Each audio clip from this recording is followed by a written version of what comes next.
Siguiente, por favor.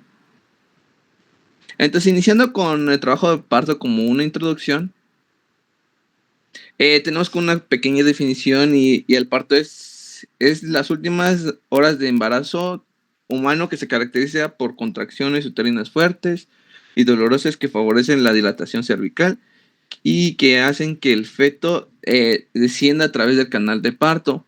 Las primeras 36 a 38 semanas de gestación normal, el miometrio se encuentra en un estado preoperatorio sin respuesta, en lo cual ahorita a continuación vamos a ir viendo cómo se va dando los cambios fisiológicos.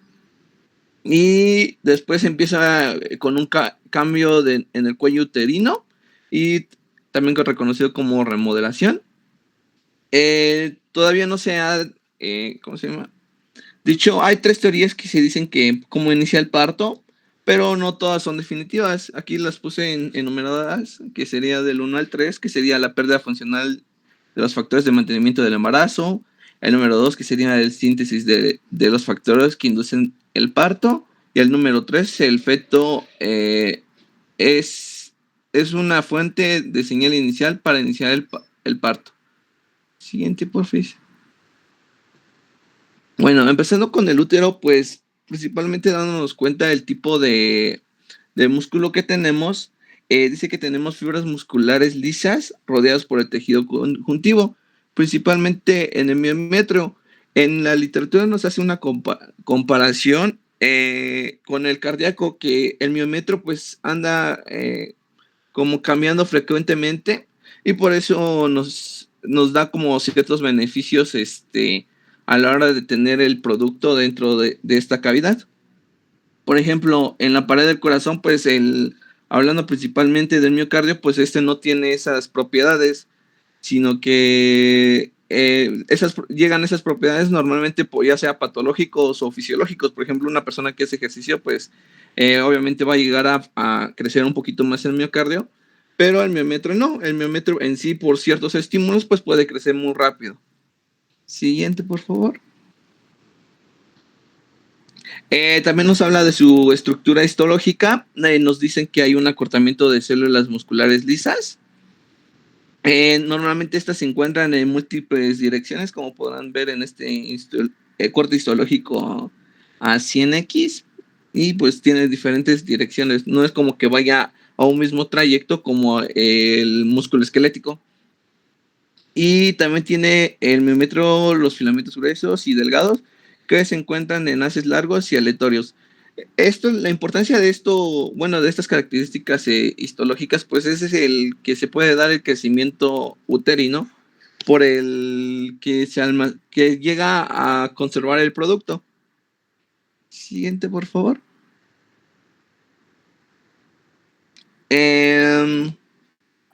También nos habla de la decidua, que esto nos ayuda, su función es mantener el embarazo a través de funciones inmunoprotectoras y suprimir. En pocas palabras nos dice que es como que fuera una capita y nos va a inmunosuprimir o va a ser una fuente inmunológica. Y nos dice que también al final del embarazo se activa e induce señales inflamatorias, o sea que ya no inmunosuprime. Y pues la decidua pues sí, en sí es una capa de más que forma del miometrio, y aquí podemos ver aquí en esta imagen a su lado derecho. Siguiente, por favor. Como ya les había comentado, pues también el cuello uterino pues va a funcionar como como una capa inmunológica para que no llegue a afectar el producto. Se me pasó esta diapo. Siguiente, por favor. Y también nos habla de la placenta, pues es que llega la interacción entre los nutrientes del feto a la madre, de la madre al feto, y eso es lo principalmente que nos dice la literatura. Siguiente. También nos dice que vamos a tener unas 3 capitas principales, que sería el amnios, el corion y la decidua, y también parte del miometrio, y esto nos va a proporcionar resistencia a tracción de membranas fetales. Va a fungir como una barrera fisiológica, metabólica e inmunológica. Y ya. Siguiente, por favor. Bueno, ahora tenemos la función de las hormonas esteroides sexuales y se nos habla principalmente de dos que van a ser el estrógeno y la progesterona. Em, y hay que tomar en cuenta que el estrógeno funciona para promover el parto y la progesterona para lo contrario, que va a ser pues el mantenimiento del embarazo o inhibir el parto. Em, Tenemos que cuando pues aumenta el índice de progesterona estrógeno, va a aumentar el mantenimiento. A ver,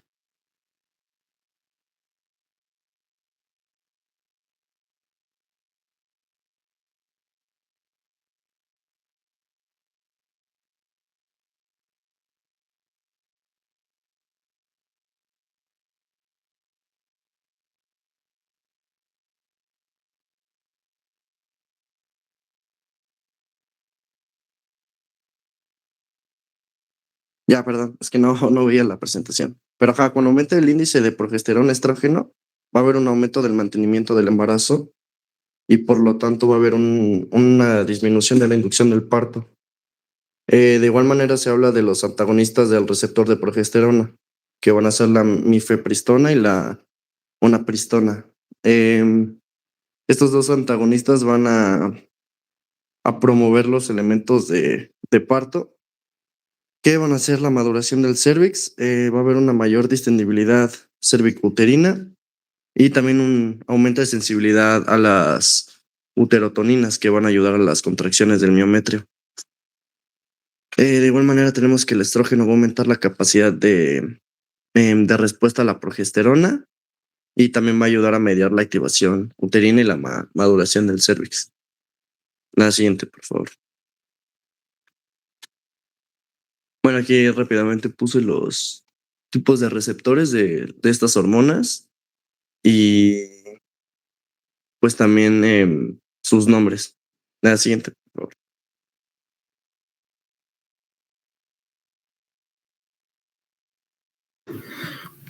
Bueno, yo les voy a hablar sobre el papel de las prostaglandinas. En este caso son moléculas de lípidos, las cuales van a tener funciones similares a lo que serían las hormonas. Estas funciones van a ser la contracción de lo que sería la contracción uterina, la relajación, inflamación del miometrio, la ruptura de membranas y la maduración cervical. En este caso, de igual manera, vamos a ver que el miometrio y el cuello uterino, bueno, van a tener receptores de prostaglandinas, dándonos como resultado la contractilidad. De igual manera, vamos a ver que un sitio de producción de las prostaglandinas, bueno, va a ser el amnios. Las prostaglandinas específicas que se van a producir aquí en el amnios va a ser la prostaglandina E2 y la prostaglandina F2A, los cuales van a ser potentes inductores en la contractilidad de lo que sería del útero. Pero bueno, vamos a ver cuál es la síntesis en este caso, pues del ácido de las prostaglandinas.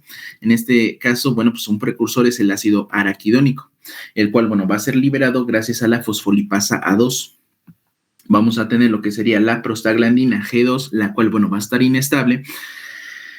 Y después vamos a tener lo que sería la prostaglandina H sintasa 1 y 2, lo cual nos va a convertir a la prostaglandina H2. Y vamos a tener una enzima, la cual es la prostaglandina isomerasa, y así, bueno, nos va a dar las prostaglandinas activas, las cuales, las más importantes son las prostaglandina E2, prostaglandina F2A, prostaglandina D2 y la prostaciclina. Ahora, ¿cuál es el papel de lo que sería de las prostaglandinas? Una de ellas, bueno, va a ser la activación uterina. En este caso, pues de estar en un estado de reposo en el embarazo, bueno, vamos a pasar a un estado de contracción. De igual manera, vamos a tener algo que se le conoce como maduración cervical, el cual está compuesto de dos, el cual sería el borramiento y la dilatación. El borramiento es nada más y nada más que el acortamiento y el adelgazamiento progresivo del cuello uterino. Este se va a medir en porcentaje, que va del 0 al 100%. Y la dilatación va a ser la apertura de lo que sería el orificio cervical o del cuello uterino, el cual bueno, se mide en centímetros, que va del 0 al 100%.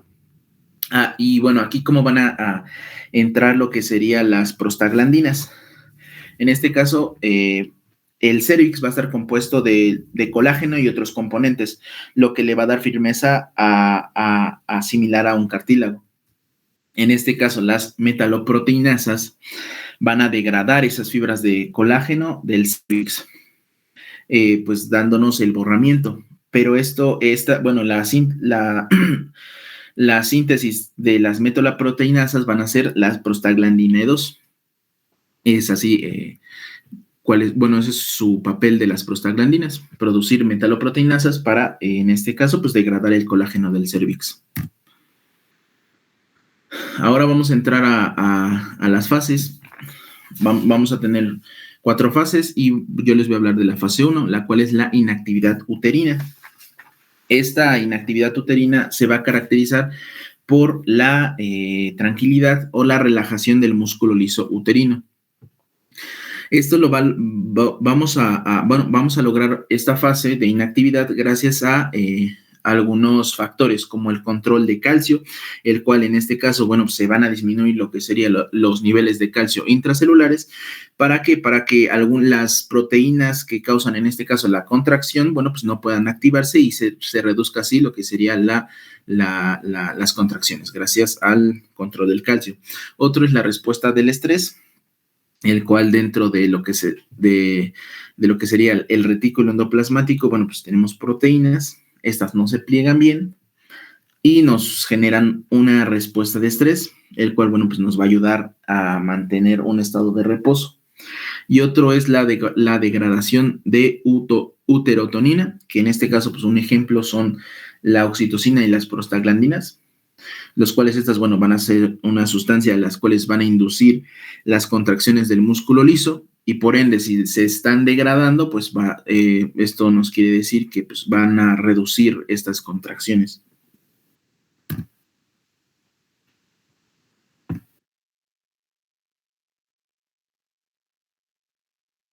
Sí, la siguiente, por favor. Bueno, ahora en la fase 2 tenemos que ver, bueno, se va a dar a la 6ª-8ª semana. Aquí se habla también sobre los antagonistas del receptor para progesterona, que se van a utilizar en caso de que haya resistencia del miometrio y el cervix a pues, las acciones inhibitorias que tiene que haber sobre la progesterona. Y bueno, en la imagen podemos observar, pues en la fase 2, las acciones que va a haber en el miometrio, en el cuello uterino y en ambos sitios, como por ejemplo el estiramiento uterino, em, los estrógenos y la relaxina, el papel que juegan, el hialuronano, etcétera. La siguiente, por favor. Aquí rápidamente están los mecanismos de antagonismo de progesterona, que bueno, tenemos que son 5 y pues cada uno va a actuar dependiendo del mecanismo.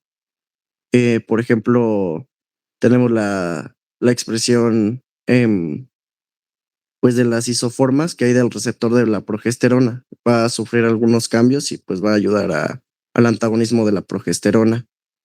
O también, por ejemplo, una regulación que puede darse por el microRN, que se va a dar por las enzimas metabolizadoras de la progesterona y también por factores de transcripción que van a modular justo que haya una inactividad uterina. La siguiente, por favor. Bueno, también tenemos que ver unos cambios miometriales. Por ejemplo, va a haber cambios en la expresión de proteínas que controlan la inactividad uterina, cambios en la expresión de proteínas asociadas a las contracciones que aumenta la capacidad, pues, justo de la respuesta uterina a las uterotoninas, o sea, pues, para las contracciones. Tenemos también que va a haber la formación del segmento inferior, que va a ser justo, o bueno, se encuentra entre el cuerpo uterino y el cérvix.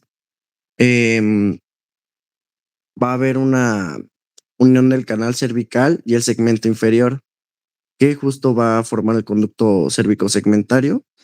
Y bueno, tenemos que, pues justo las paredes se van a adelgazar y a distender hasta medir unos 10 a 12 centímetros.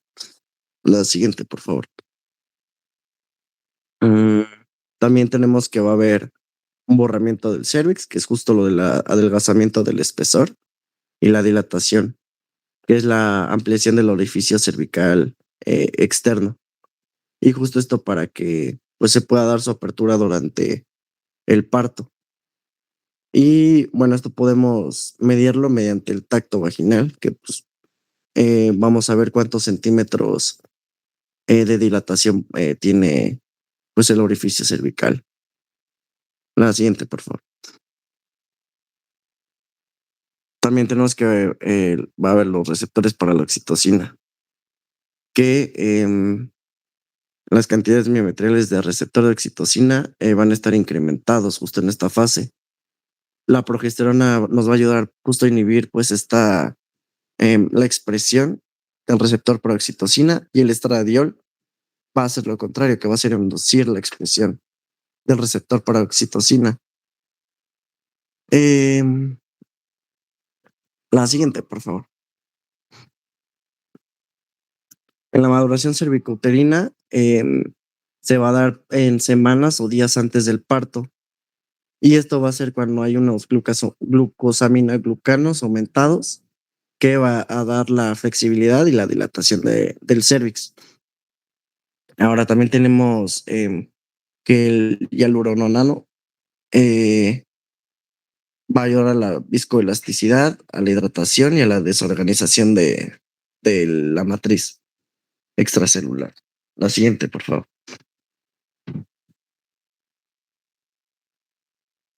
También va a haber unos cambios inflamatorios. Por ejemplo, al momento del parto tenemos que va a haber un incremento de neutrófilos, macrófagos M1 y M2, que van a ser los reparadores tisulares. También va a haber un aumento de la expresión de genes proinflamatorios e inmunosupresores. De igual manera, la inducción de la maduración del cuello uterino se puede aplicar en el PG2 y el PG2 alfa, que va a ayudar a la remodelación de la matriz extracelular. La siguiente, por favor.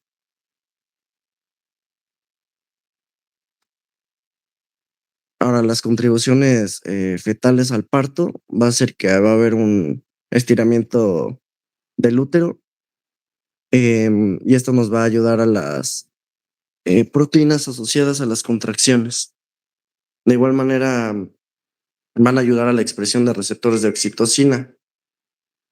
También va a haber, se va a dar que una cascada endocrinas fetales, que van a estar relacionadas al eje hipotálamo hipófisis suprarrenal fetal, que como podemos ver, se va a dar, por ejemplo,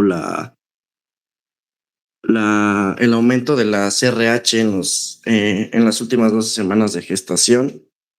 También se va a dar pues como una retroalimentación positiva con el cortisol.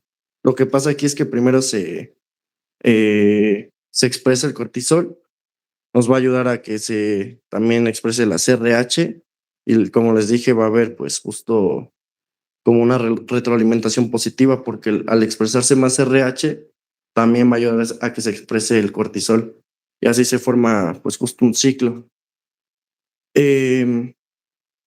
Tenemos que se va a favorecer la formación de AMP cíclico, y por lo tanto también se va a ayudar a la formación de calcio, lo que nos va a ayudar a las contracciones miometriales. Y también va a haber, por ejemplo, una atenuación de la formación de AMP cíclico gracias a la oxitocina. La siguiente, por favor.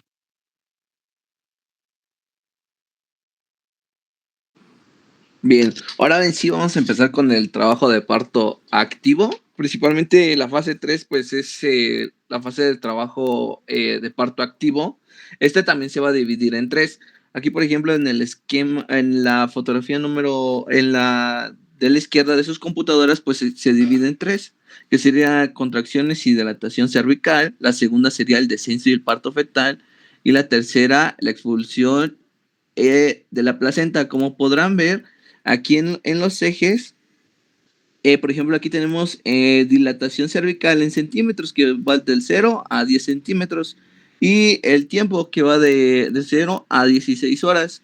Y como podrán ver, pues aquí también la fase 1 se divide en dos, que sería una fase latente y una fase activa. Y como en la fase latente, pues se podría decir que está como tranquilo todavía, ¿no? Pero en la fase activa, pues hay una aceleración de esta fase, lo cual hay una mayor dilatación cervical para poder obtener al producto. Y ya el segundo, pues ya sería el descenso del producto y el parto como tal. Y después la expulsión de la placenta y otras membranas. Y como anteriormente había comentado nuestro compañero, pues aquí en la figura de la derecha de ustedes, pues tengo las prostaglandinas, la oxitocina, son todas esas hormonas que van a actuar en esta fase. Siguiente, por favor. Bueno, entonces para recordar, entonces serían 3 fases. La primera pues consiste en el borramiento que ya estaban comentando los compañeros anteriormente y la dilatación cervical que llegue a 10 centímetros. La segunda pues sería la expulsión fetal y la tercera pues sería la expulsión, la separación y la expulsión de la placenta. Siguiente, por favor. Entonces, normalmente empiezan las contracciones en una mujer pues así de repente y ya pues empieza a decir, no, pues ya voy a tener a mi bebé, ¿no? Pero muchas también aparece que sale un pequeño moco, así lo describe como un pequeño moco que se le llama show sangriente. Y ese pequeño moco pues ya nos indica que ya está a punto de nacer el bebé. Aquí, por ejemplo, en la imagen que está a su izquierda, el bebé desciende y se encaja. Normalmente este encajamiento pues se va dando durante las semanas de gestación y ahorita más adelante vamos a ver cómo se llega a dar encajamiento. Después hay un aumento de las contracciones uterinas, lo cual estas contracciones uterinas pues van a propiciar que se vaya dando la dilatación del cuello uterino hasta llegar, como anteriormente les había comentado, a los 10 centímetros. Y como les había dicho, pues va a haber una ruptura del tapón mucoso, que también conocido como show sangriente. Normalmente nos están describiendo en la literatura que las contracciones musculares fisiológicas o del músculo liso, pues en el parto van a ser dolorosas. Y aquí nos ponen unas causas, que serían la hipoxia del miómetro contraído, compresión de los ganglios del nervio del cuello uterino y el útero inferior, que por haces musculares interconectados contraídos, estiramiento cervical durante la dilatación, estiramiento del peritoneo que recubre el fondo.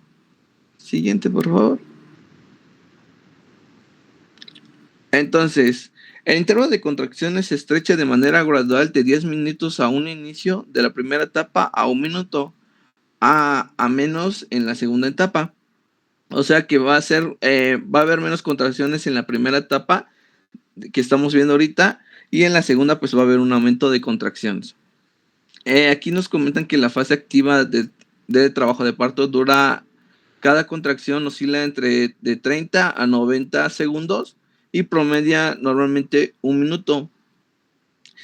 También también nos dice de las contracciones durante el parto espontáneo que promedia de 40 milímetros de mercurio como una presión, pero varía entre 20 a 60 y pues sería el promedio el 40.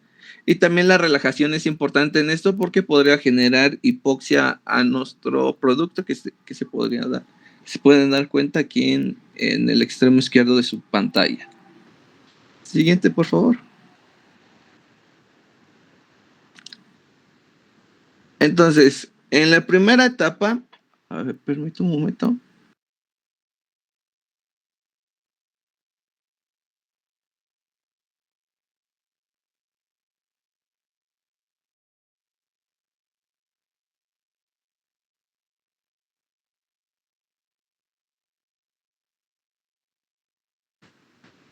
Ok. En la primera etapa, como podrán ver, principalmente para saber los grados de encajamiento, normalmente el encajamiento pues se va dando a finales de las semanas de gestación. Y ahorita nuestro compañero nos va a explicar un poco de las maniobras de Leopold Pero cuando vemos cuando empezamos a inspeccionar con estas maniobras de lupa, podemos identificar cuando hay un cierto grado de encajamiento de la cabeza del feto. Pero eso lo voy a dejar el tema para mi compañero. Entonces, dice que en el momento de hacer las contracciones, aquí podemos ver, ¿puedes hacerle zoom, por favor, Eric? El útero se va a volver en un útero superior y en un útero inferior, como podrán ver acá, útero superior y un útero inferior. Entonces, en el útero inferior, pues se va a sentir un poquito durito a la hora de las contracciones, y en el útero inferior, pues no. ¿Por qué? Porque aquí va a haber una cierta dilatación, y cada contracción que se vaya dando en la parte de aquí arriba, ahí no tengo lapicito.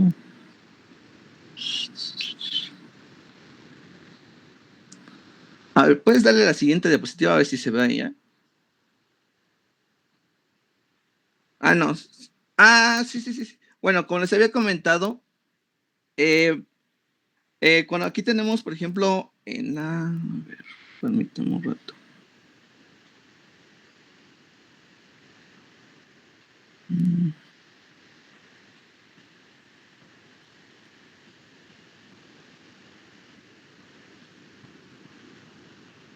Bueno, entonces aquí en la imagen, empezando por el otro, en la imagen, así empezando desde la izquierda, podemos ver pues un útero normal, y ya al crecimiento, la proliferación celular y un aumento del tamaño de este útero. Y nos dice que el útero embarazado casi a término. Ya después empieza la primera etapa normal temprana del útero en el final del trabajo de parto. Como podrán ver aquí en el cuello de útero, que sería hasta más abajito, pues hay un cierto borramiento. El borramiento se dice que es como un adelgazamiento del cuello uterino. Como podrán ver, aquí estaba más gruesecito y aquí se ve más delgado. Y también, como les había dicho, se va a dividir en dos, en una parte superior, que sería un útero superior, y uno inferior. Como podrán ver, en el útero superior se va a empezar como a aumentar de tamaño a la hora de las contracciones. A la hora de las contracciones no va a haber una retracción que regrese a su tamaño normal, sino que va a ir bajando a cada contracción que vaya dando. Siguiente, por favor. También hay otras fuerzas que nos ayudan, fuerzas auxiliares, pues cuando le decimos a la paciente que puje, porque usa también los músculos abdominales. Siguiente, por favor. También vamos a tener, como les había dicho, el borramiento, que sería el cambio de cambios cervicales, principalmente del cuello uterino. Como podrán ver, aquí hay una comparación. Aquí en la A, pues nos muestra una multípara y una primigravida. Ajá. Entonces, como podrán ver, aquí en el ¿cómo se llama?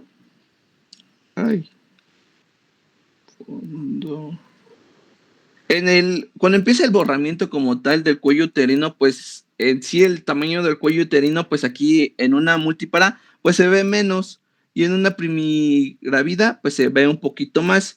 Cuando llevamos en la B, en la multípara, perdón, ya se ve un poquito más de borramiento y un poquito menos el tamaño del cuello uterino. Como podrán ver, pues se ve menos, y en una primigravida, pues se ve un poquito mayor el tamaño del cuello. Y en la C, pues ya nos compara los dos tipos de borramiento. Los dos ya tienen borramiento, pero como tal, una tiene mayor dilatación y una menos. Siguiente, por favor. Y también, también las presiones desde del músculo uterino, desde la parte superior del útero, va a empezar como las contracciones, y nos va a ayudar como a empezar a generar la dilatación. Y pues aquí se pueden ver en la A, en la B, y como poco a poco va saliendo el producto. Siguiente, por favor. Entonces, la primera dilatación cervical, como ya les había dicho, hay una fase activa, se divide en fase de aceleración y una fase máxima de aceleración y una fase de desaceleración. La fase latente pues tiene mucho poco que ver porque, como les había dicho, como es como la parte más tranquila, la fase acelerada por lo general son predilectas para el resultado del parto y esta primera etapa finaliza cuando se completa la dilatación cervical, que sería a 10 centímetros. Siguiente, por favor. La segunda pues sería el descenso fetal. Normalmente ya tenemos un grado de encajamiento. Como podrán ver aquí, el producto pues se va llegando al canal del parto y va a ir descendiendo poco a poco. ¿Cómo va a ir descendiendo? En medio de las contracciones, que no va a haber una retracción del útero. Y ya, aquí tenemos un esquema que va relacionada con la dilatación cervical y el descenso fetal, que podamos ver aquí, que llega a su punto máximo hasta aquí a las 12 horas aproximadamente. Siguiente, por favor.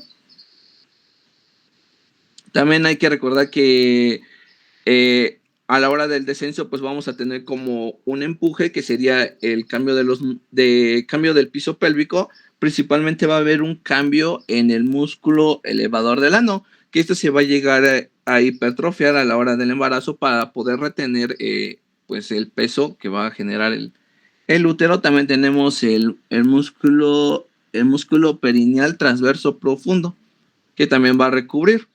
Estos van a cubrir pues de forma anterior y posterior de esto, y también van a recubrir el ano.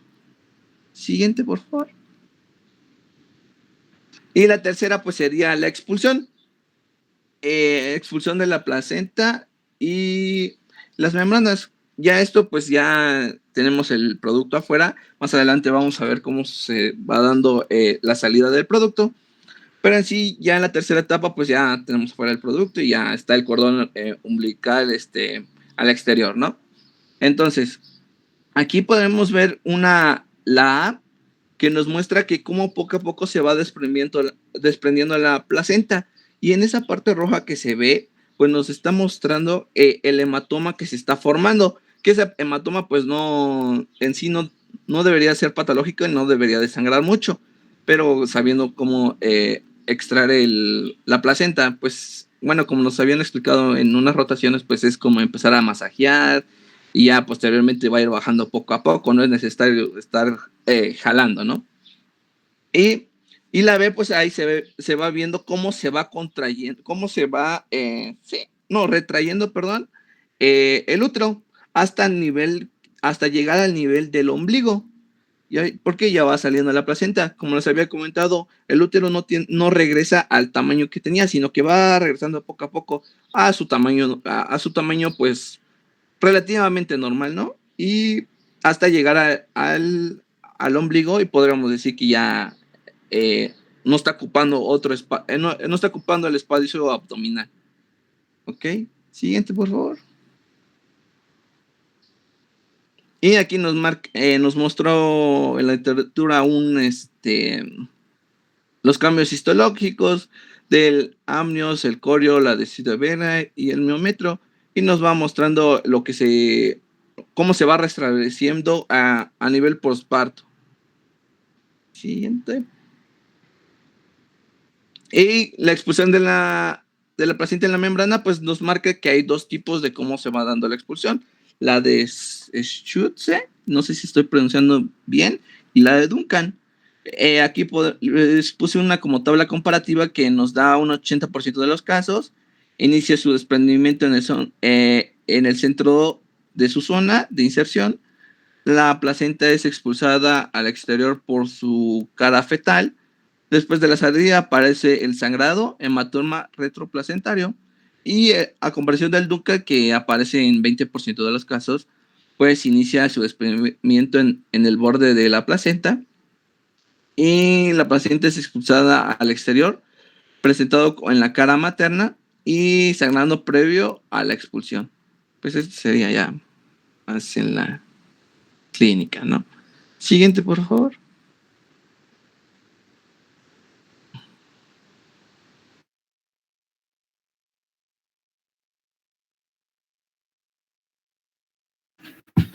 Bueno, algo que nos puede ayudar, bueno, en el diagnóstico se puede utilizar lo que sería la ecografía, la cual, bueno, pues nos puede ayudar a observar cuál es la posición en este caso, pues cómo se encuentra el bebé. De igual manera, pues nos puede ayudar a observar, ¿no? Lo que sería la cantidad de líquido amniótico y de igual manera, pues, cómo está, en este caso, pues, la placenta. Y bueno, aquí lo que comentaba mi compañero, las maniobras de Lopol, las cuales, bueno, pues nos van a ayudar a, bueno, a observar, a pues tener más o menos la noción de cómo es de que viene el bebé. En este caso se van a dividir en 4 puntos: la situación, posición, presentación y encajamiento y actitud. Aquí, bueno, pues hay una mnemotecnia, la cual se pone preciosa y enojona. La de la C sería de situación, la cual, bueno, pues esta nos dice en este caso, pues, cuál es el eje, en este caso, el eje materno con el eje, en este caso, fetal. La posición sería la relación del feto con, la relación dorsal del feto con el eje materno. En este caso, bueno, pues se van a utilizar las dos manos y una vamos a estar palpando y aquí es donde vamos a ver, en este caso, pues, dónde se encuentra el dorso del bebé, es decir, la espalda, si a la derecha de la madre o a la izquierda de la madre. La presentación, en este caso, bueno, pues puede ser una presentación tanto, una presentación podálica o una posición cefálica. Y el encajamiento, como decía nuestro compañero, bueno, pues bueno, si es que, bueno, el encajamiento se va a ver en este caso, pues casi tocando lo que sería la cabeza, ¿no? Si es móvil, en este caso, bueno, pues el grado de encajamiento, pues no es tanto. Esto quiere decir que pues, el bebé no está próximo a nacer, pero si en este caso movemos y este no es inmóvil, bueno, pues esto nos quiere decir que, bueno, pues vamos a tener un parto ya, pues, más o menos ya se está acercando lo que sería, pues, a un parto, a término.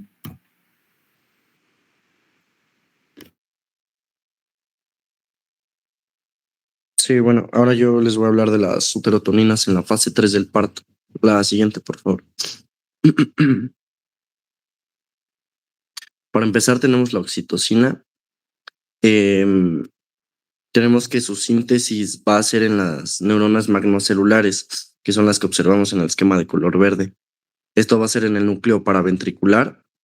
De ahí van a viajar hacia la hipófisis posterior, en donde se van a almacenar en forma de vesículas.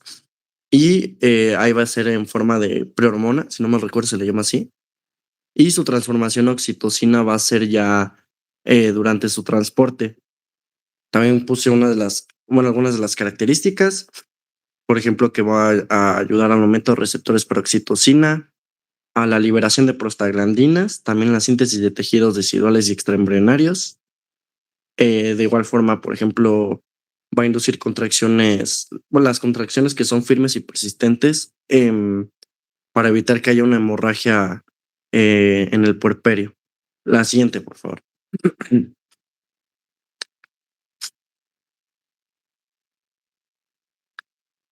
De igual manera tenemos las prostaglandinas. Tenemos que sus concentraciones van a aumentar en el líquido amniótico, en el plasma materno y también en la orina materna. Hay que tomar en cuenta también que el tratamiento con prostaglandinas va a producir un aborto o un trabajo de parto, no importa pues en qué edad gestacional pues se encuentre. También tenemos que los inhibidores de la prostaglandina H sintasa tipo 2 van a retrasar el inicio del trabajo de parto. Y bueno, la siguiente, por favor. Ahora, la endotelina 1 va a ser un inductor de la contracción miometrial. Se va a producir ahí mismo en el miometrio y va a ayudar también a la síntesis de otros factores contráctiles como lo son las prostaglandinas o los mediadores inflamatorios. De igual manera, la angiotensina 2 va a ayudar a la modulación del flujo uteroplacentario. Y en no embarazadas tenemos que van a tener el receptor para angiotensina 2 AT1R y en embarazadas va a ser el AT2R, que nos va a ayudar a la vasodilatación. La siguiente, por favor. Ahora, en el mecanismo de parto, la que sigue, para empezar tenemos la situación fetal, que va a ser la posición del feto que esté en relación con el eje longitudinal de la madre. Como podemos ver, van a ser tres, que es el longitudinal, que es el pues más común, el que está en el 90% de los partos, y es también el que más nos favorece a que haya un parto óptimo. También tenemos el transverso y el oblicuo.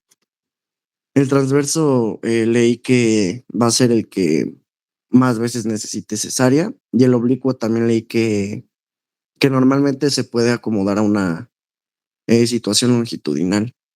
La siguiente, por favor. La presentación fetal va a ser la parte del cuerpo fetal que esté en proximidad con el canal de parto. Aquí puse unas como variaciones de la cefálica, que de izquierda a derecha van a ser 1, 2, 3, 4. Y para empezar en la 1 tenemos el mentón al tórax, que como podemos ver, pues va a tener justo pues, el mentón de esa forma. En la parte, bueno, en la posición 2, tenemos que el cuello va a estar flexionado, pues, pero no tanto. Em, y bueno, esta va a ser la presentación de sincipucio. En el tercero, ya el cuello va a estar extendido en parte, y tenemos que este va a ser la presentación en ceja, porque es lo primero que sale. Y bueno, también tenemos la presentación de cara, que va a ser cuando el cuello ya va a estar sobreextendido. Y el occipucio va a estar hacia la espalda, o sea, la parte de atrás. La siguiente, por favor. También tenemos, por ejemplo, la posición mirando hacia atrás, mirando hacia adelante, que sería, pues, por ejemplo, occipucio anterior y occipucio posterior.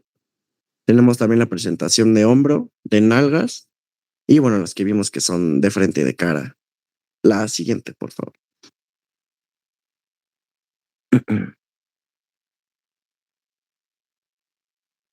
En actitud fetal tenemos que va a adoptar como una posición de masa ovoidea, se va a plegar sobre sí mismo y va a tener una espalda convexa.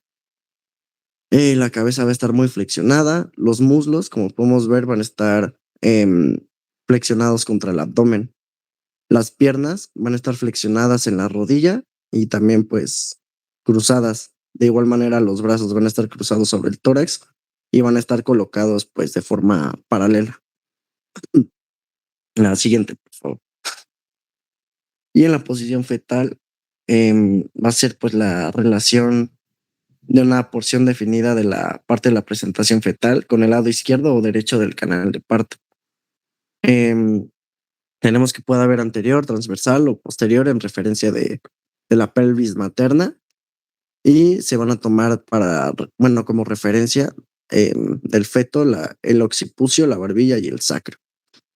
La siguiente.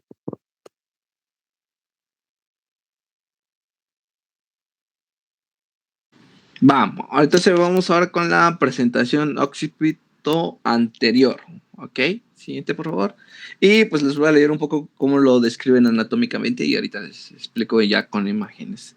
El vértice entra en la pelvis con la sutura sagital que se encuentra en el diámetro transverso pélvico. El feto ingresa a la pelvis en posición occipito transversa izquierda, con frecuencia en la posición occipito transversa derecha. En la posición occipito anterior, la cabeza entra en la pelvis con el occipucio ya girando a 45 grados de forma anterior desde la posición transversal, aunque la rotación puede ocurrir posteriormente. Cambios necesarios en la posición de la parte de la presentación para desplazarse por el canal pélvico constituyen el mecanismo de parto. Siguiente, por favor. Entonces, vamos a tener movimientos cardinales de parto que serían, ¿qué? Son 6, 2, 4, 6, 7, que sería el encajamiento, el descenso, la flexión, la rotación interna, la extensión, la rotación externa y como tal la expulsión. Siguiente, por favor. Entonces, el encajamiento, pues ya, como se había dicho a los compañeros por las maniobras de Leopold, pues podemos saber más o menos a la hora de inspeccionar que sería como la actitud, pues con el índice y el dedo gordito, pues checar qué grado de encajamiento o qué tan estable está el encajamiento. Y aquí nos da como una definición que sería el mecanismo mediante el cual el diámetro biparietal y el diámetro transverso en una presentación occipital pasa a través de la entrada pélvica. A ver, déjeme ver si puedo dibujar.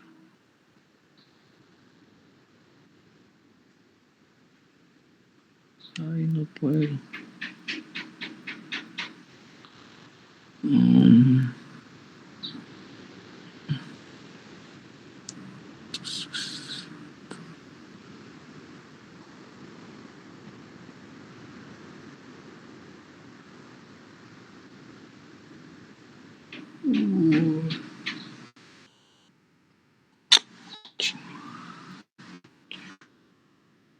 Permítame un momento.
Perdón. Es que se me apagó la computadora. Una disculpa. Entonces, es que estaba buscando cómo llegar a marcar aquí. Permítame.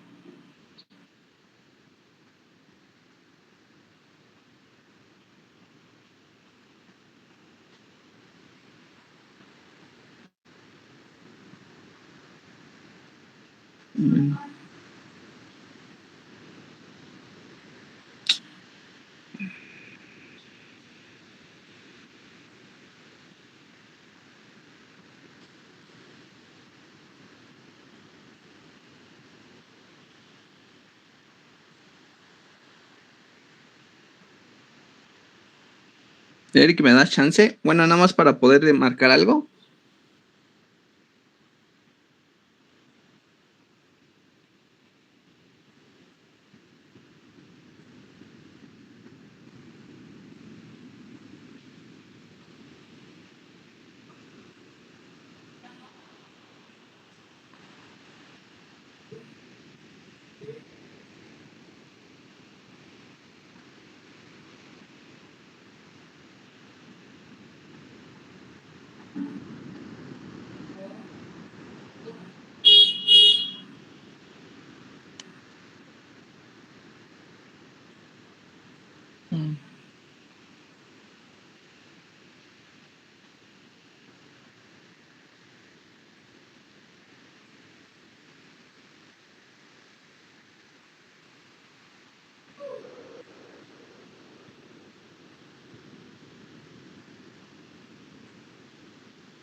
Entonces, ¿sí ven mi pantalla?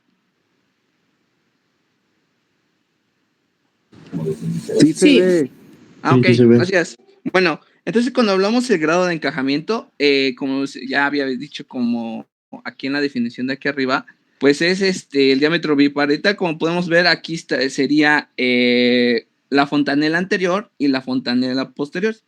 Entonces, a la hora de ver el hueso, pues aquí encontramos a la sínfisis de pubis y aquí encontramos el sacro. Como podrán ver, no se encuentra como tal, se encuentra transversalmente, como aquí dice diámetro transversal, se encuentra así transversalmente para que pueda llegar a pasar el producto.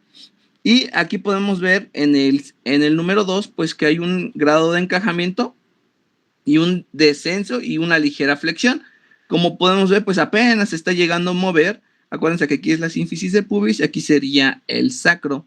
Y es como para que llegara a las dimensiones para poder llegar a pasar por el canal de parto.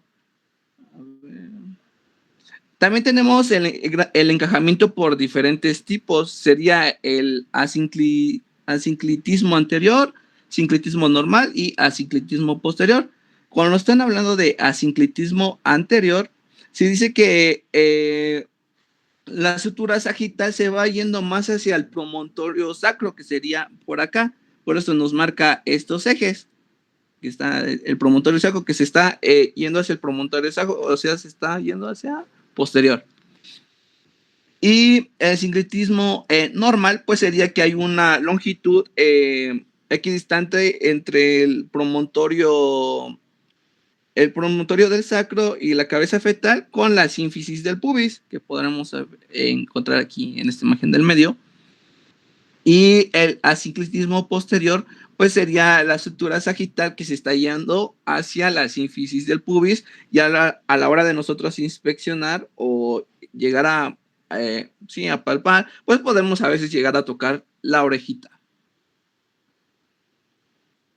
Ahora, el descenso, como podrán ver aquí, pues por las diferentes presiones que ya habíamos comentado, por el útero, las contracciones, pues empieza a descender cuando ya hay un cierto grado de encajamiento. Como aquí les puse pues diferentes partes, diferentes causas por el descenso, ¿no? Pues la misma presión del líquido amniótico, las presiones directas del fondo sobre la pelvis durante las contracciones, esfuerzos de compresión de los músculos abdominales maternos cuando le estamos diciendo a la paciente que puje, la extensión y enderezamiento del cuerpo fetal, como podemos ver en la imagen número 2, y en la imagen número 3 pues nos dice un descenso adicional y una ligera rotación interna, que sería la siguiente. Y también tenemos una leve flexión, que podemos ver aquí, ya lo había comentado nuestro compañero Maui, que normalmente se encuentra así longitudinalmente y puede tener una ligera flexión, o sea que su mentón llega a tocar su tórax. ¿Esto por qué? Por la misma anatomía y pues también por los mismos músculos que forman el piso de la pelvis, como hemos visto el músculo elevador del ano.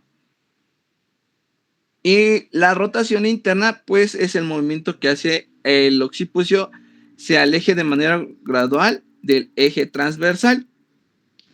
A ver. Aquí, mira. Aquí recordando nuevamente que aquí sería la sínfisis de pubis y el sacro. Como podrán ver, aquí en la imagen número 2, pues se encuentra todavía transversalmente el eje sutura sagital. Transversalmente, pero ahí se va a ir dando la rotación interna. A eso se le conoce rotación interna, que se va a ir medializando o se va poniendo longitudinalmente, sino que ya no va a estar transversalmente como aquí en la imagen número 2, sino que sería en la imagen número 3, se va a ir longitudinalmente para llegar a así llegar a la expulsión. Entonces, aquí, por ejemplo, en estas imágenes, pues en la A, pues nos vamos marcando poco a poco. Aquí tenemos la fontanela anterior, cómo se va yendo. Es como que viera su carita hacia el ano de la mamá. Así poco a poquito va a ir la A, la B, cómo va yendo esa rotación interna poco a poco. La C y la D. Hasta que llegamos a la D, se va viendo cómo la carita del bebé va viendo hacia el ano de la mamá. Y también tenemos una extensión, que sería una flexionada de forma angulosa, alcanza la vulva y experimenta una extensión. Aquí, por ejemplo, ya tenemos ¿cuáles había comentado?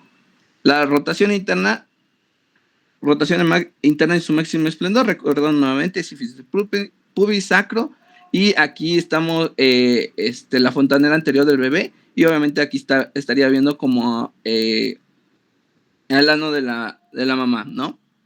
Y podemos ver así que ya está la rotación interna y inicio de la extensión es como que aumentará la extensión de su cabecita. Aquí en la siguiente. Y aquí podemos ver el 100 grados de extensión y cómo se va dando la rotación interna, como la A, la B, la C. Acuérdense que el cafecito, para que no se vayan perdiendo, pues sería la fontanela anterior y aquí sería el sacro, y ya cómo se va a ir rotando poco a poco y se va dando la extensión. Y también tenemos la rotación externa y corresponde a la rotación del cuerpo del feto y sirve para relacionar su diámetro bisacromial con el diámetro anterior de la salida pélvica. Como podrán ver, según yo, bueno, me había comentado la doctora, es que se realiza ahí ya cuando se está haciendo se está dando el alumbramiento. Pues uno como médicos pues se va a dar la rotación externa. ¿Para qué? Para que se pueda dar salida del producto, que sería la salida del hombro anterior primero y posteriormente la salida del hombro posterior, que se encuentra aquí el hombro posterior y ya.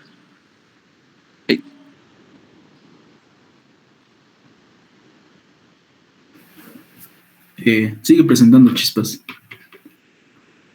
Porfa.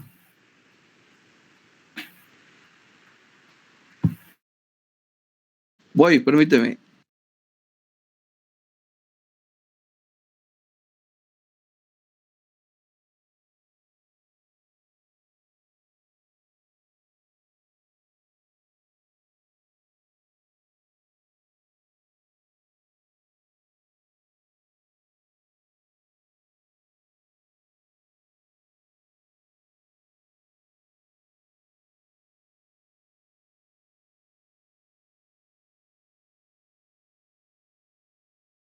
¿Sí lo viste, Eric?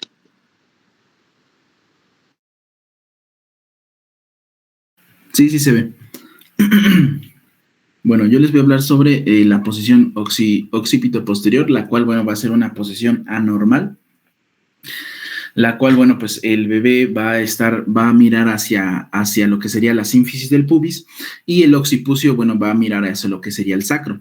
Esta es una posición, en este caso, es la más común, pero no la más frecuente. En este caso, bueno, pues la desventaja de esta es que la posición de la cabeza, la cual, bueno, se presenta, en este caso, pues va a ser un diámetro más grande, en la que, bueno, pues al momento de parto, pues esto puede hacer de que, bueno, se prolongue el parto o de igual manera, pues sea un poco más difícil. Existe una sintomatología en la cual va a presentar, en este caso, la madre gestante, la cual va a ser dolor en la espalda. De igual manera puede tener desgarros de tercer y cuarto grado, el parto puede ser más doloroso y puede aumentar lo que sería la hemorragia posparto. En este tipo de posiciones se prefiere en este caso pues la cesárea, pero si no, bueno, si es que bueno ya se dio por parto vaginal, bueno pues se utiliza lo que serían las pinzas forceps. La siguiente, por favor. Y bueno, pues aquí, bueno, vamos a ver los cambios del bebé. Bueno, ocurre en todos los bebés, ¿no? No nada más en la posición occipito, la que vimos. Y esta, bueno, se le conoce como caput succedaneum, el cual, bueno, va a ser un edema del cuero cabelludo que se va a dar debido a la presión prolongada de la cabeza del feto con lo que sería la pared del útero.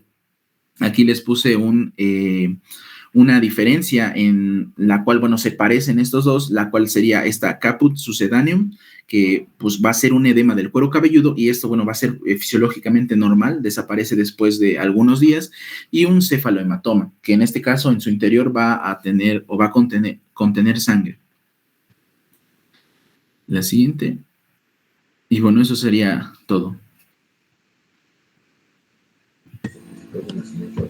Ok, voy. Denme 3 minutos.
Ok. Entonces, como ya vimos en la clase que van a dar sus compañeros, el trabajo de parto se va a desencadenar por muchas vías. Si bien es cierto, al final del embarazo, todos los cambios hormonales que van a pasar, iniciando por el descenso de la progesterona y el aumento del estrógeno, será el principal detonante. Claro, esto por parte de la madre. Ya vimos que el eje hipotálamo, hipófisis suprarrenal del feto también va a tener un papel muy importante en ese desencadenar al producir el cortisol y la dehidroepiandrostenediona, que va a aumentar también o va a estimular a que la madre secrete más estrógenos y por ende pues el útero se haga como más sensible y todos esos receptores de oxitocina y de uterotónicos pues estén como más alerta.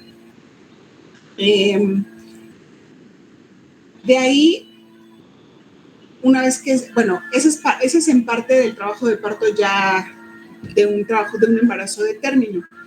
Claro que tenemos aparte la otra vía que se puede desencadenar, que es el trabajo de parto prematuro, y ese se va a desencadenar por toda la descarga de prostaglandinas, interleucinas, factores de necrosis tumoral y demás, que se van a producir principalmente por las infecciones, ¿no? Ya habíamos quedado infección de vías urinarias, infección cérvico-vaginal o coriomioitis, que sean las tres principales causas de que se desarrolle un trabajo de parto antes de tiempo, no activado por toda la cascada hormonal que se desencadena al tener ya una madurez fetal y al activarse el eje hipotálamo hipófisis suprarrenal. Fetal, evidentemente. Entonces, una vez que ya vamos a tener ese trabajo de parto, es importante que nosotros sepamos diferenciar entre lo que hablaron ellos, entre fases y periodos, que no es lo mismo.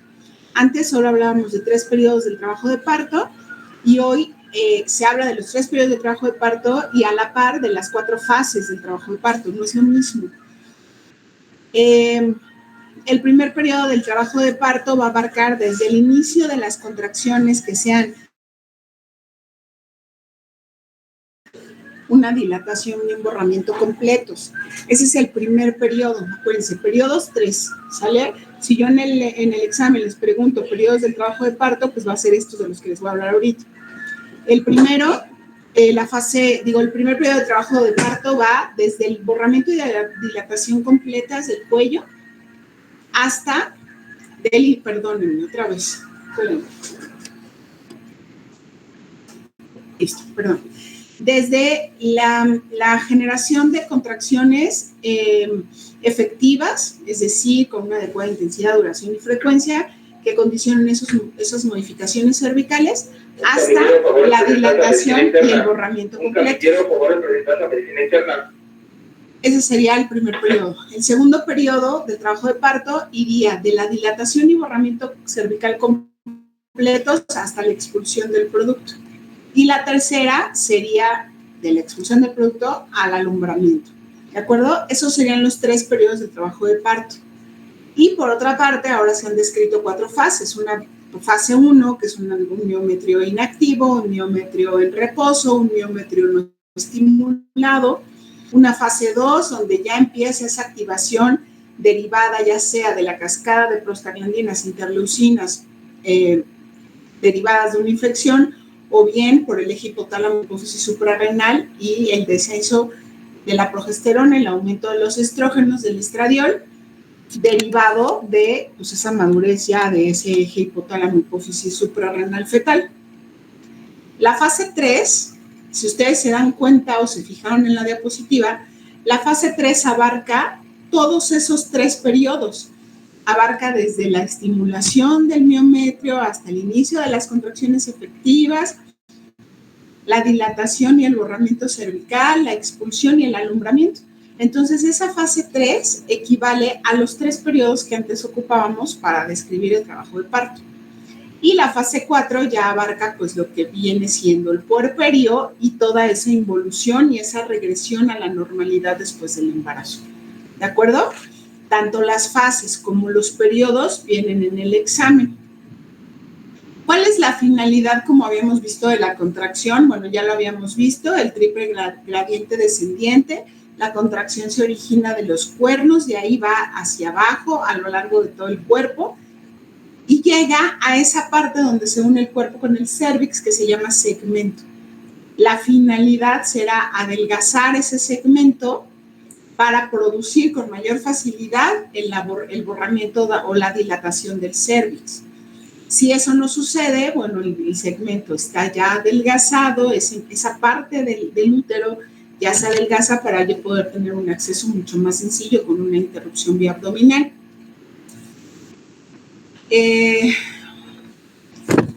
Una vez que yo ya tengo a la paciente en trabajo de parto, pues va a ser muy importante que yo genere esa exploración y toda esa parte dinámica que les explicaron en la segunda parte de la clase, donde yo tengo que determinar en un trabajo de parto, primero, mediante las maniobras de Leopold, pues la situación, la posición, la actitud y la presentación del producto.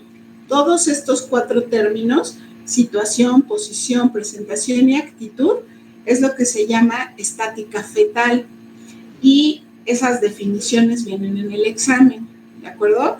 Entonces, situación va a ser la relación que tiene el eje mayor del feto en relación al eje mayor de la madre, ¿de acuerdo? En base a esto, entonces, la situación podrá ser longitudinal, podrá ser transversa o podrá ser oblicua, ¿no? Longitudinal, oblicua o transversa, porque es el eje mayor que tenga el bebé en relación con el eje mayor de la mamá. La posición va a ser la relación que tenga el eje del feto con la posición derecha o izquierda de la mamá.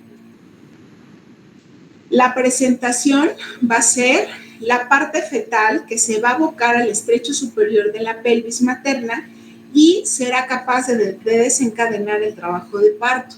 Esto puede ser cefálico o puede ser pélvico. Puede ser de cara, puede ser de frente, puede ser pues, todas esas variedades de posición que ya les hablaron ahorita, pélvica completa, que eso pues, ya lo veremos cuando veamos lo de distocias, franca, de nalgas o no, o parcial, pues, ¿no? En la presentación pélvica. Y la actitud será la relación que guardan todas las partes fetales entre sí. Esas 4 definiciones son básicas para que yo entonces pueda explicarme las maniobras de Leopold, que también evidentemente vienen en el examen. Yo en el examen, acuérdense, me voy a ir más por la parte clínica que por la parte de fisiopatología u hormonal. Al final serán cosas muy básicas de fisiopatología, pero pues sí, me voy a ir más a la clínica, que al final es lo que vamos a hacer y lo que nos va a ayudar a hacer un diagnóstico de algo normal o anormal. Las maniobras de Leopold, pues como ustedes saben, son 4, en la que nosotros vamos a valorar. En la primera, yo me voy a poner en el lado derecho de la madre, viendo hacia su cara, hacia su cabeza, pues la paciente está acostada, y yo voy a poner mis 2 manos sobre el fondo del útero con la finalidad de ver a qué nivel está y puedo inclusive palpar qué polo del bebé está en el fondo del útero. Si es una superficie regular y dura, será el cráneo.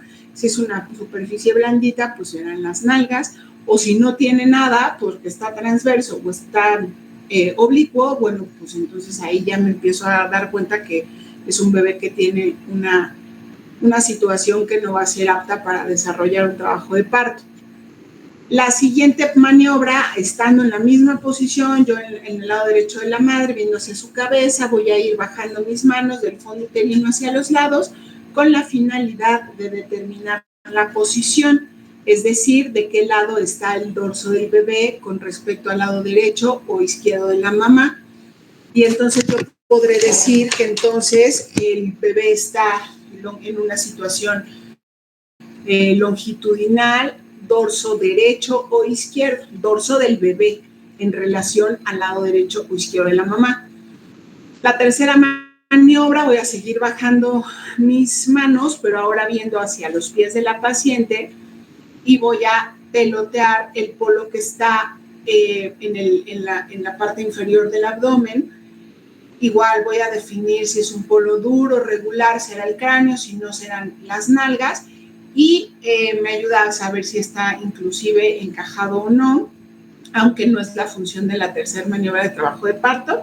La tercera maniobra del trabajo de parto evalúa la presentación, y la cuarta entonces ya sería si está encajada o no, viendo hacia los pies de la paciente, bajando las manos desde el fondo hacia la sínfisis del pubis, bueno, hacia el borde superior de la sínfisis del pubis.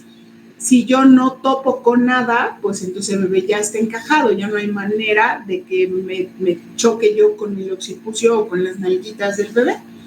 Entonces, esas serán las 4 maniobras, que la primera valora el fondo uterino y la situación, la segunda valora la posición, la tercera valora la presentación y la cuarta valora el encajamiento.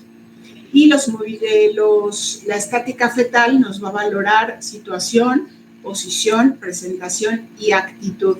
¿De acuerdo? Como tal vienen las definiciones en el examen y al igual vienen las maniobras de Leopold. Una vez que yo llego a ese segundo periodo de trabajo de parto, donde ya tengo una dilatación y borramiento completo, bueno, pues es inminente el parto tal vez. Y entonces, si ya tengo 10 centímetros con 100% de borramiento, de acuerdo a los planos de Hodge, bueno, pues yo voy a valorar si ya tengo que pasarla a sala para que no me nazca en la cama. Entonces, pues ya yo valoraré en qué momento pasarla. Y lo más importante de esta atención del parto, que lo vamos a ver después, pues será saber qué tengo que hacer, cómo voy a sacar ese bebé y qué tengo que saber para este momento, pues los movimientos cardinales que va a hacer el bebé durante el trabajo de parto. Vienen en el examen, vienen en el orden que les voy a, bueno, en el orden que debe de ser, pues así como se los acaban de dar, no es como que yo me lo saqué de la manga, pero en ese orden es como lo tienen que poner.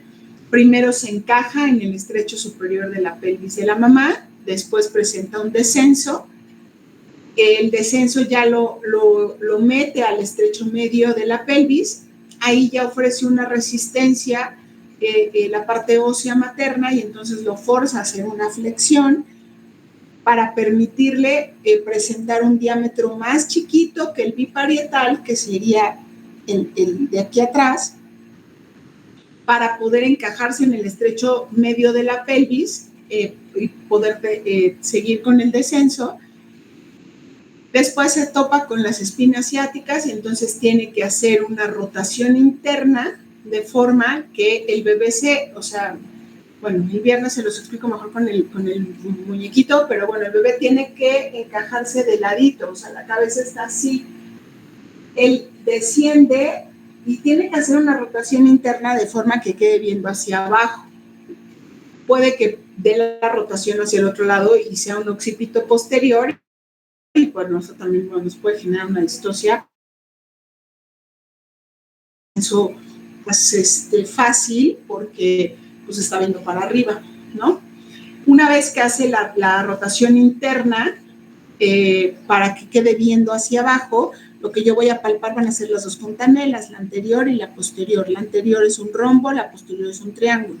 Y eso es lo que yo voy a tactar durante la exploración para saber si de verdad está en occipito superior o está en occipito posterior, bueno, anterior o posterior, y saber si viene bien acomodado.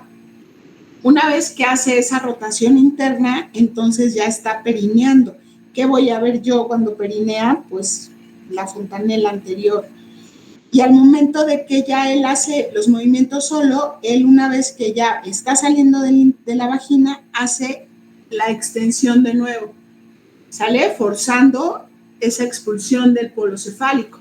Si yo no hago nada, o sea, si yo no meto las manos, todos esos movimientos los hace él solito, ¿no? ¿Qué hago yo cuando ya está perineando? Pues hago el ritmo, me lo traigo y casi que lo roto yo a fuerza, ¿no? En la rotación externa.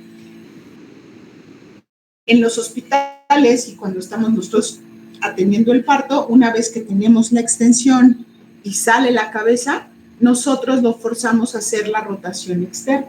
Pero yo debo de saber, por eso es tan importante saber las maniobras de Leopold y de estática fetal para saber para dónde le voy a rotar la cabeza, ¿no? No le vaya a aplicar la del exorcista y la volteo yo para el otro lado. Entonces él nace, hace la extensión, hace la rotación para que de nuevo este diámetro biacromial no va a pasar por el estrecho inferior de la pelvis. Tenemos que presentarle el otro, o sea, se tiene que quedar con los hombritos así a lo largo, pues no transversos, sino longitudinales, para que entonces yo agarre el polo cefálico, baje el hombro y libere el hombro anterior que está encajado en la sínfisis del pubis, y luego lo haga hacia arriba y lo libere pues, del tabique rectovaginal, que al final el hombro posterior, en la cara posterior de la vagina, no me va a ofrecer mucha resistencia porque es tejido, es mucosa, no es hueso. No así en el anterior, ¿no? Ahí se está topando con el hueso. Entonces yo lo bajo, lo libero del pubis, lo levanto, lo libero del periné o del cuerpo perineal o de la pared vaginal posterior y listo, ya salió, ¿no? Lo jalo, lo agarro del tórax y de la pancita, lo jalo un poquito, otra vez la cadera hacia abajo para sacar la anterior, hacia arriba para la posterior y va hacia la pancita de la mamá. Y ya nació, ¿de acuerdo? Esos movimientos cardinales del bebé durante el trabajo de parto también vienen en el examen. Una parte importante durante la atención del parto es el alumbramiento, ¿no? Que quedamos que es el tercer periodo y que está todo esto que acabamos de hablar de los periodos, está en la tercera fase, perdón. Entonces, el alumbramiento tiene una cosa que se llama manejo activo del trabajo de parto, del tercer periodo del trabajo de parto, para evitar la hemorragia.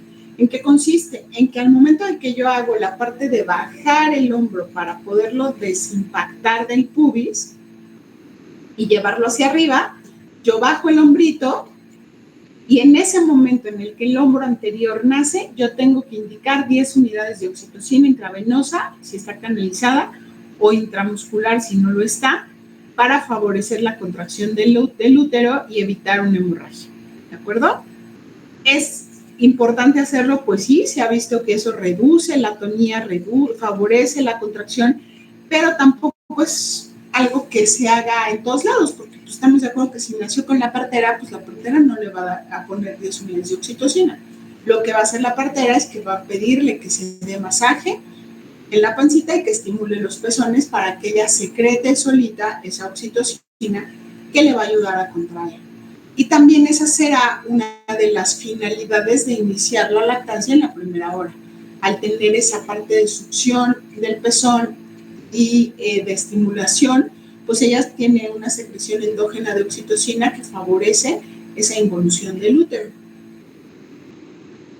Supongo que eso lo vamos a ver después, pero bueno, se los voy a adelantar. El alumbramiento es el nacimiento de la placenta. Tenemos nosotros que revisar la placenta y en la nota tendremos que describir qué tipo de alumbramiento tuvimos. Hay dos tipos de alumbramiento, uno es el alumbramiento de Schultz y otro es el alumbramiento de Duncan. El alumbramiento de Schultz nace primero la cara fetal de la placenta y en el de Duncan nace primero la cara materna de la placenta. La diferencia es nada más que sale primero de acuerdo a cómo se forma el hematoma retroplacentario una vez que cortamos el cordón y pues qué te va a descubrir primero, si lo que estaba pegado al bebé o lo que estaba pegado a la mamá. Eso no tiene, generalmente sale primero la cara fetal, pero bueno, eso no tiene relevancia clínica. Lo que sí tiene relevancia es que al momento de que nazca yo la tengo que revisar. Tengo que sacar la placenta, voltearla, como si la echamos hacia, un calcetín volteado, y contar. Se ven unas cosas que se llaman cotiledones, que son unos cachos como de carne, como unos bombones, así redondos, son como 8, 6, 10 de esos cachitos de carnita, que se llaman cotiledones. Esos deben de estar completos. Esa parte de la placenta no debe de tener hoyos, ni uno solo, no se puede tener, ¿de acuerdo? Y entonces, en el momento en el que está completa, no tiene ningún hoyo, parece que todo bien, yo tengo que agarrar el cordón y levantar la placenta para que las membranas se cierren abajo. Si las membranas se cierran y no tengo ningún hoyo, la placenta está completa y yo no tengo necesidad de hacer una revisión de cavidad, ¿no? Ya quedamos que la revisión de cavidad se debe de hacer solo bajo indicación, que sería pues que queden restos placentarios o que esté sangrando. Pero si la voy a hacer, tendré que hacerla bajo anestesia. No puedo hacer una revisión de cavidad sin anestesia porque es violencia obstétrica. Ya ustedes habrán visto ahí abajo que bueno, pues se les hace a todas, porque antes era protocolo, pues, o sea, sale la placenta y le metías toda tu manota sin anestesia para hacerle una revisión manual y asegurarte que no quedaran restos. Pero hoy día eso ya no se hace. Aquí se sigue haciendo, pues sí, pero no es lo correcto. Si yo tengo la placenta completa, si ya la revisé, si estoy segura, se acabó, terminé mi parto. Si se desgarró, si hice un epicio, pues hay que suturarla y listo. Si no salió completa, yo pido que me den una sedación, un bloqueo, lo que el anestesiólogo considere, y hago mi revisión, ya sea manual o con una pinza de anillos, como yo quiera, instrumentado. Pero la tengo que hacer hasta que yo saque ese cacho. O sea, si la placenta no tiene un cacho, tanto de cotiledón o de membrana, no hay otra, se quedó adentro. No es como que se la comió el bebé, ven incompleta, está mal formada, no hay manera. Si le falta un cacho, está en el útero y habrá que hacer la revisión derivado de que una de las causas de hemorragia posparto pues es la retención de restos placentarios. Entonces, a lo mejor en ese momento no me sangra, pero en el puerperio inmediato o a veces se van hasta su casa con el cacho de cotiledón y empiezan a sangrar en casa y llegan y pues terminan en histerectomía. Entonces eso es muy importante, ¿de acuerdo? Yo creo que de esta clase pues vienen muchas preguntas en el examen, que serán las definiciones de la estática fetal, situación, posición, presentación y actitud, las maniobras de Leopold, que valora cada una de las maniobras y cómo se hacen, los movimientos cardinales del trabajo de parto, encajamiento, descenso, flexión, rotación interna, extensión, rotación externa y expulsión, el manejo activo del tercer periodo de trabajo de parto, que se hace con 10 unidades de oxitocina intramusculares o intravenosas. 10 unidades, 10, no 100, no 5, no 2, 10 unidades. Y los periodos, primer periodo de que inician las contracciones efectivas del borramiento y dilatación completo, segundo periodo del borramiento y dilatación completo a la expulsión y tercer periodo de la expulsión al alumbramiento. ¿De acuerdo? Y las fases.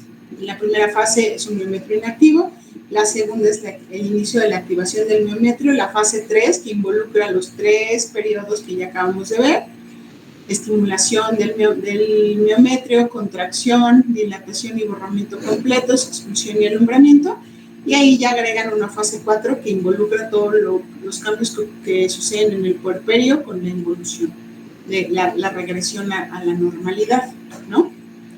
Entonces, pues yo creo que eso sería lo más importante. No sé si tengan alguna pregunta.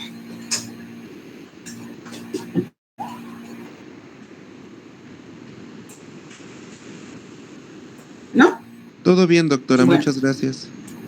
Sale, entonces los veo el viernes. Les confirmo la hora, ¿sale? Yo creo que es fácil igual a la cosa, pero les confirmo. Sí, gracias, doctora. Sale, gracias. Gracias, doctora, día. buen día. Bye, bye.